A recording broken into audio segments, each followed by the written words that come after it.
Welcome to the Apple Seed, where we bring you and your family great stories from great storytellers. On today's episode, we'll hear from West Virginia teller Bil Lepp. At this point, we'd been married for probably 15 years, so she had low expectations. And from Donald Davis from North Carolina. And that's when I could pursue my favorite pastime, snooping and prowling around. I'm your host, Sam Payne, and today we're talking about sharing family stories and what a meaningful gift those stories can be. There's no one better than Bil Lepp to start us off with his story called Gifts, recorded live in the Appleseed studio.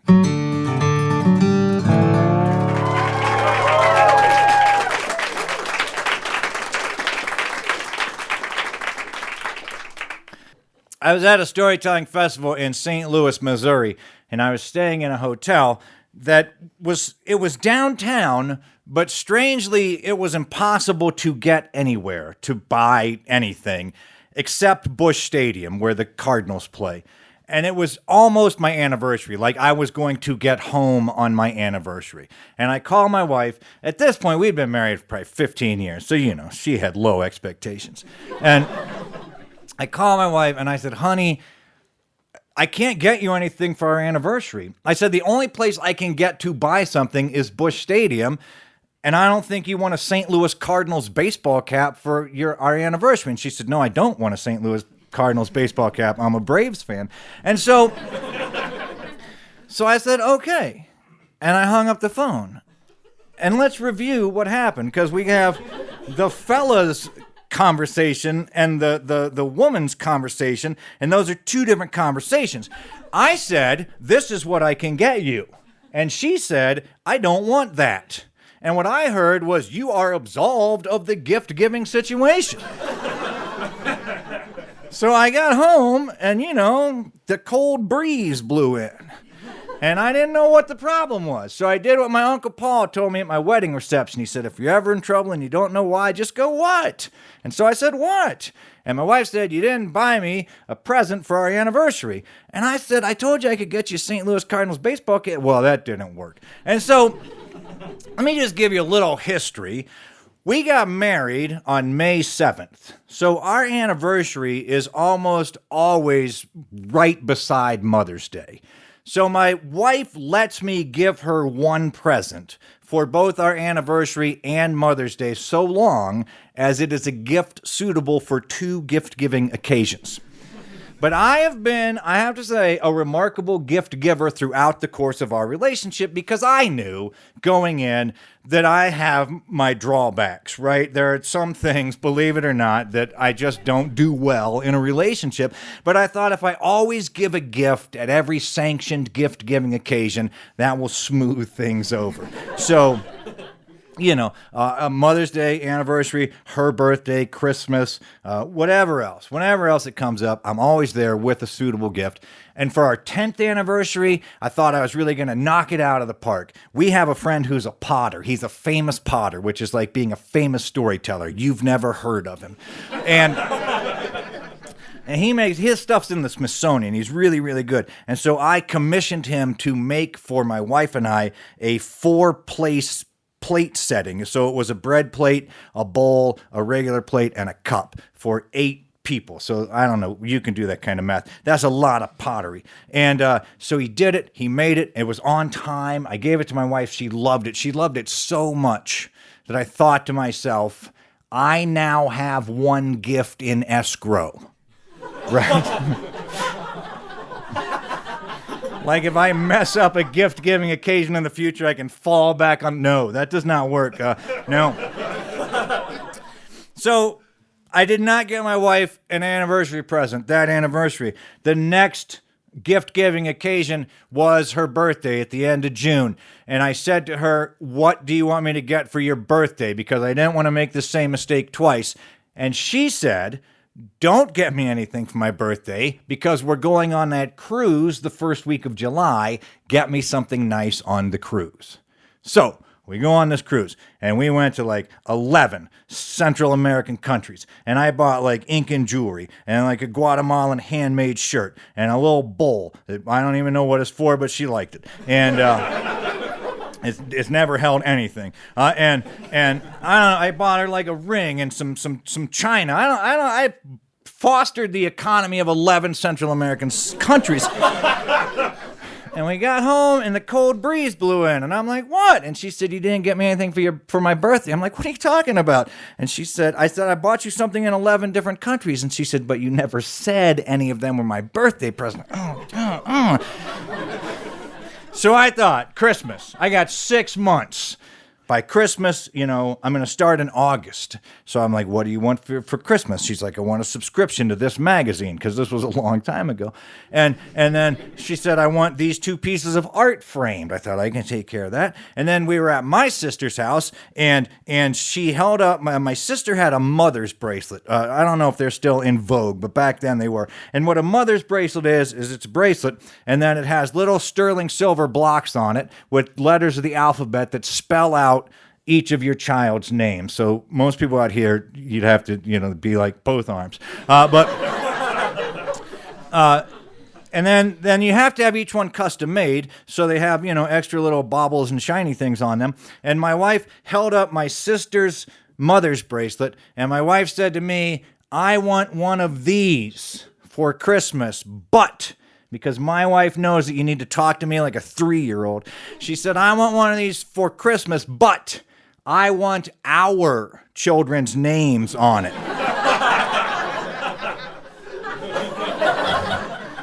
So I ordered her the mother's bracelet. But I wanted to do something special. I wanted to go above and beyond. And I was driving home from the post office one day, and there's an old theater in town, and somebody was renovating it. And they put up a new marquee with Art Deco letters, and it said WVSSPA, West Virginia Spa. I thought, so West Virginia Spa, they're going to open this spa near our house. I'll go in there, I'll get a gift certificate for my wife for Christmas, and then someday when I've been gone for a week on a storytelling festival, and she's had the kids, I'll come home, I'll take care of the kids, she can go to a spa, do whatever you do at a spa, come home relaxed.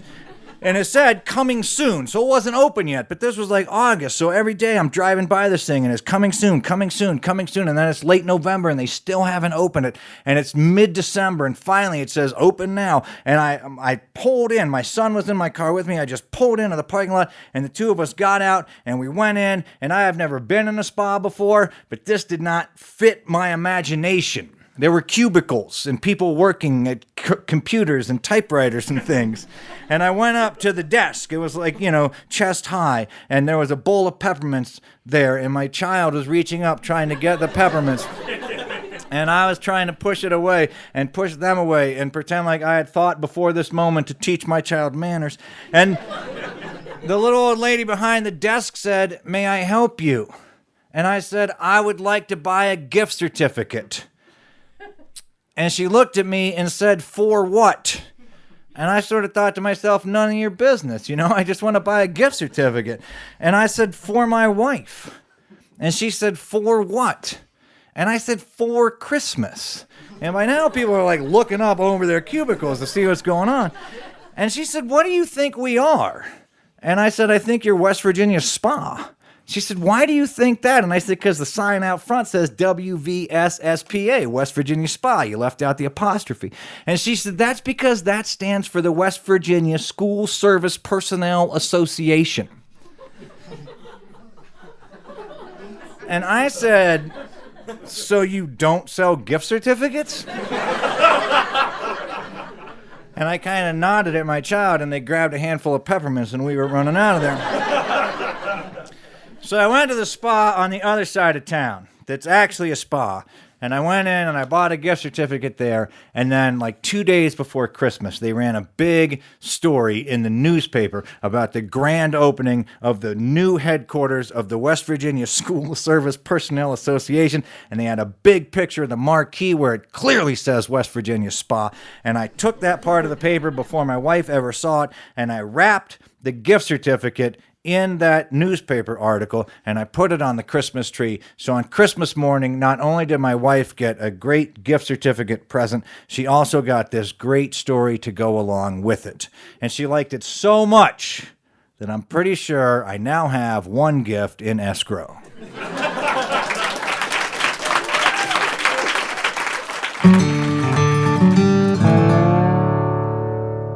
That was Bil Lepp with a story called Gifts. I love how in his story, the story of the gift was one of the best parts of the gift.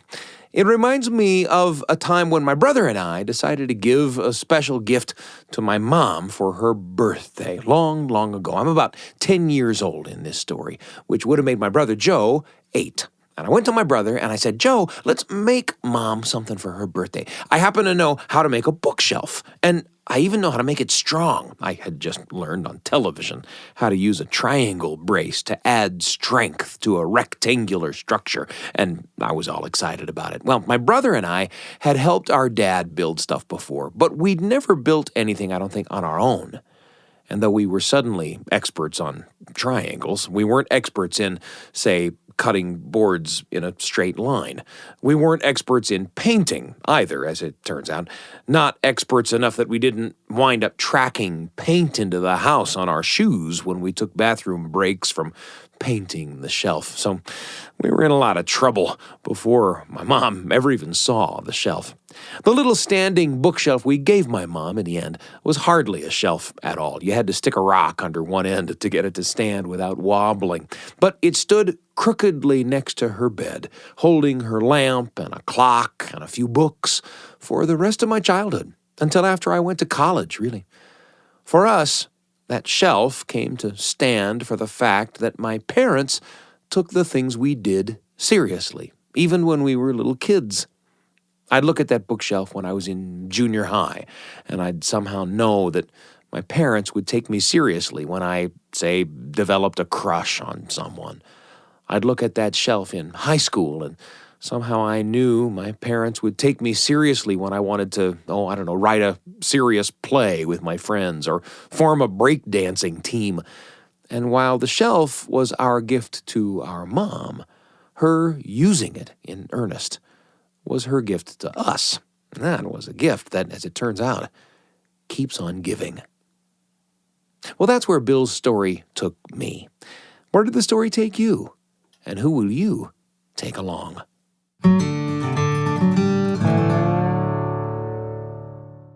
There's a lot coming up, but I want to take just a moment and tell you about another show from the BYU Radio family of podcasts. It's called The Lisa Show. Now, life can be stressful, but Lisa Valentine Clark, the host of The Lisa Show, along with her guests and her unique council of moms, provide a positive and empowering look at all kinds of challenges. They tackle them head on, sharing experiences, offering suggestions on how we can handle relationships and health and technology and body image and family, all kinds of stuff. And Lisa is a great person to hang out with. The Lisa Show, you can find it on Apple Podcasts, Spotify, YouTube, all kinds of ways to listen to The Lisa Show whenever you like. The Lisa Show from BYU Radio. It's a pleasure to be with you today on the Appleseed, and it's time for another story. Donald Davis's stories are often about getting into and then out of trouble, and this story is no exception. The story is called The Cigarette, and we recorded it live in the Appleseed studio. Here's Donald.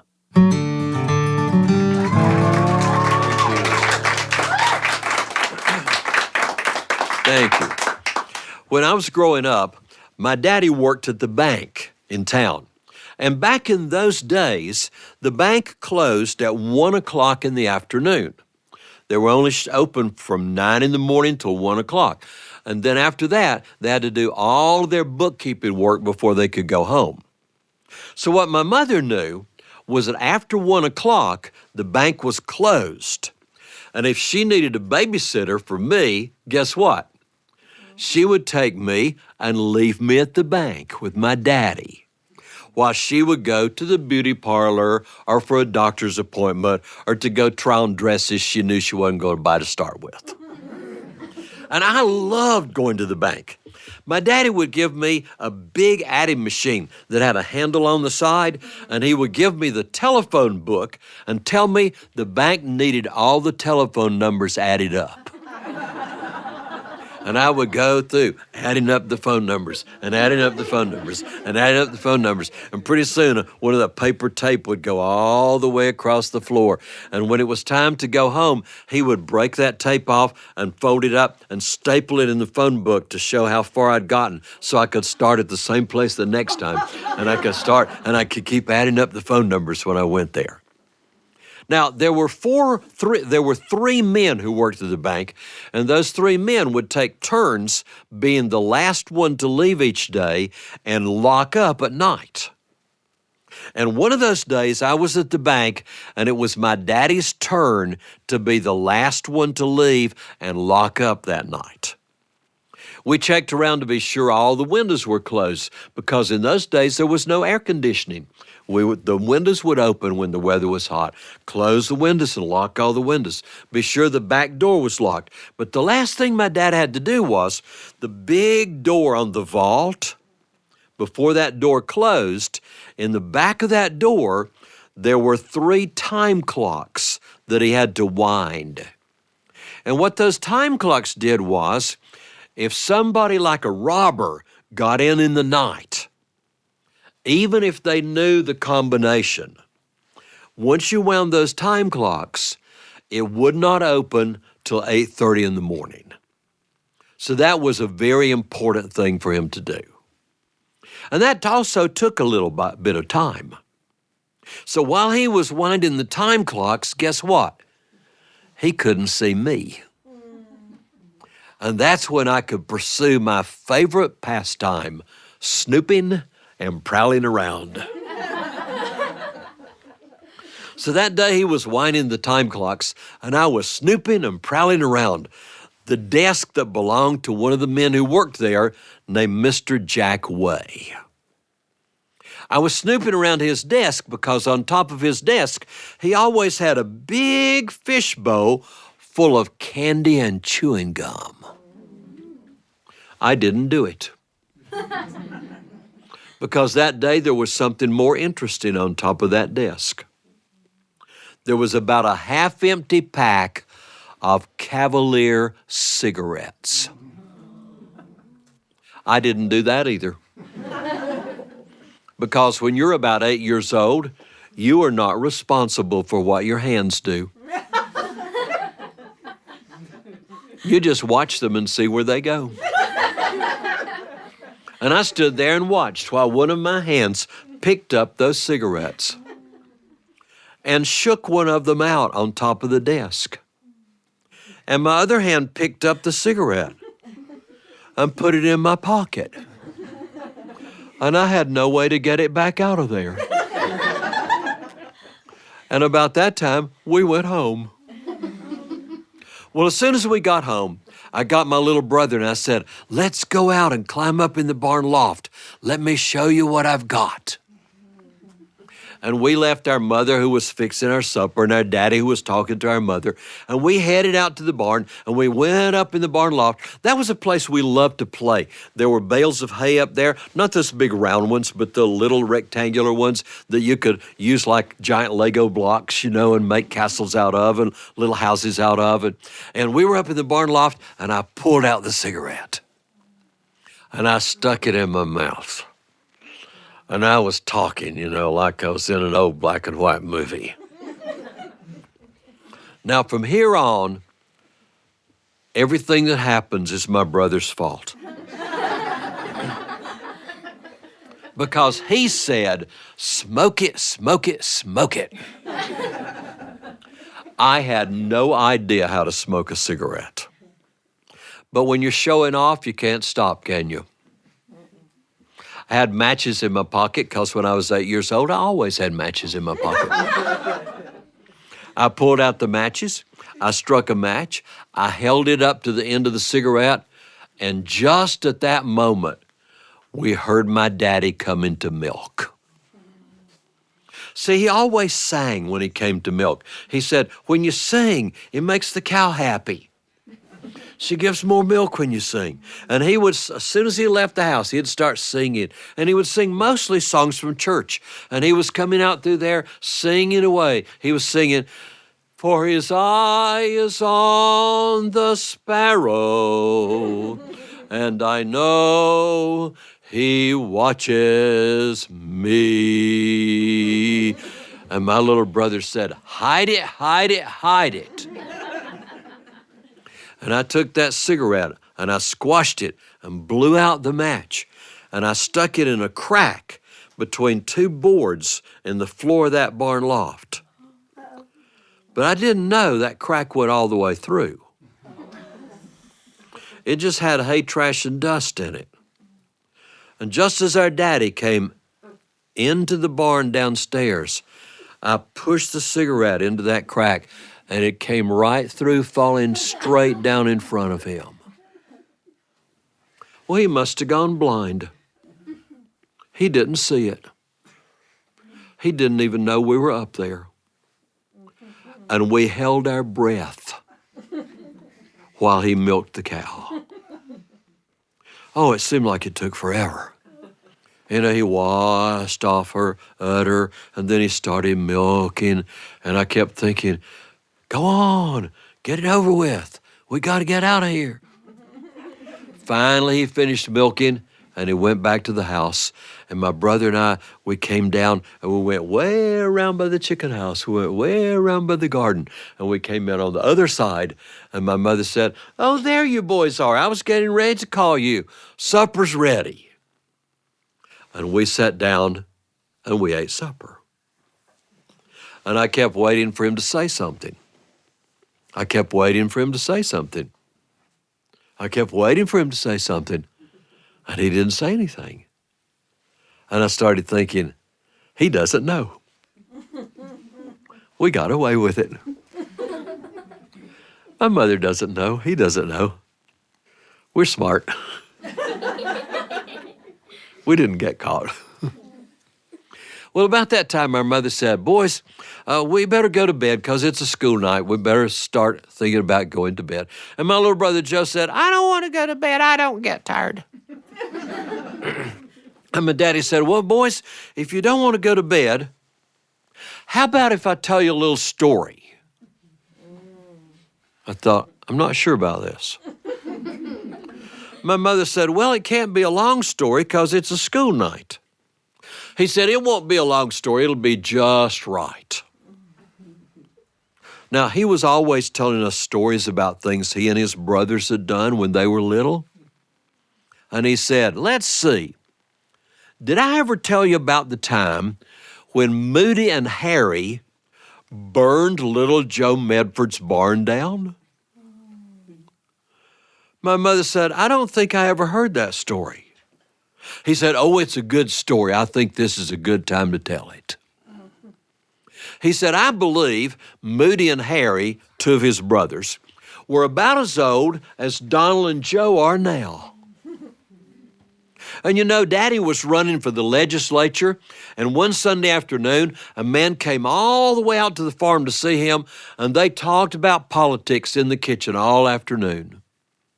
And when that man left, he accidentally left a pack of Camel cigarettes on our kitchen table.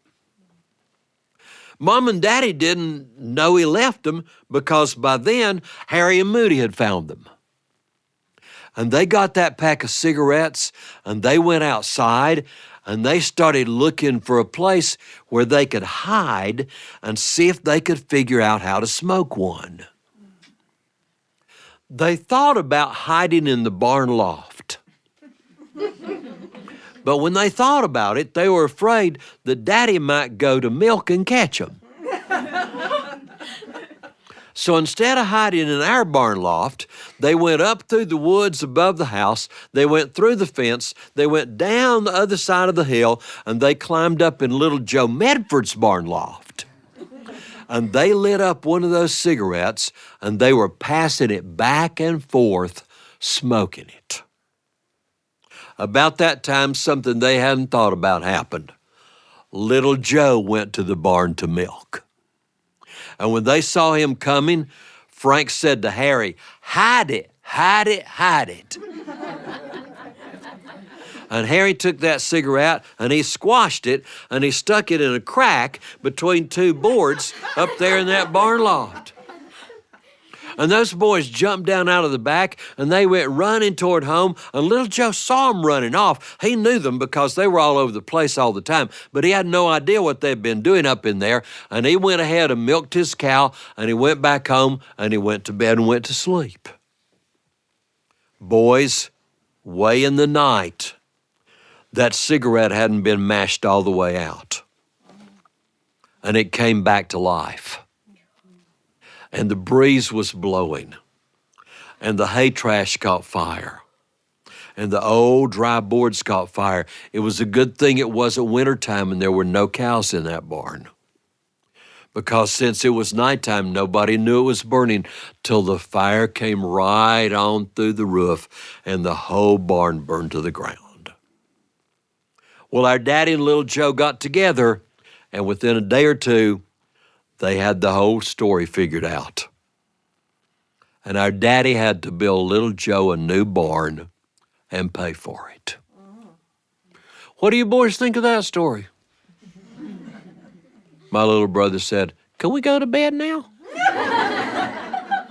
I'm real tired." And our mother sat there having no idea in this world why he had told us that story. But we knew that he knew, and he had given us one chance. You think we were going to get another chance? No way. No way. Well, since that barn burned down, it's been 110 years. And the story's still with us. My brother and I heard it. My 3 boys have heard it. My brother's daughters heard it. His 3 grandchildren have heard it. My grandchildren have heard it. The story just goes on forever, doesn't it? So if you have children, and you grow up and have children, and sometimes they need to be punished, tell them a story. And they will never, ever forget it.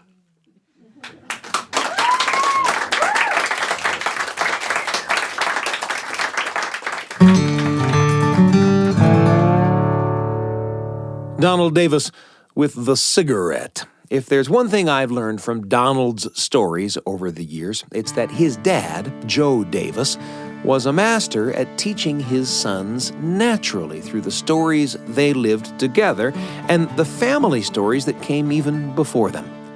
When Joe shared his stories at just the right time, he created meaningful gifts for his boys and for us.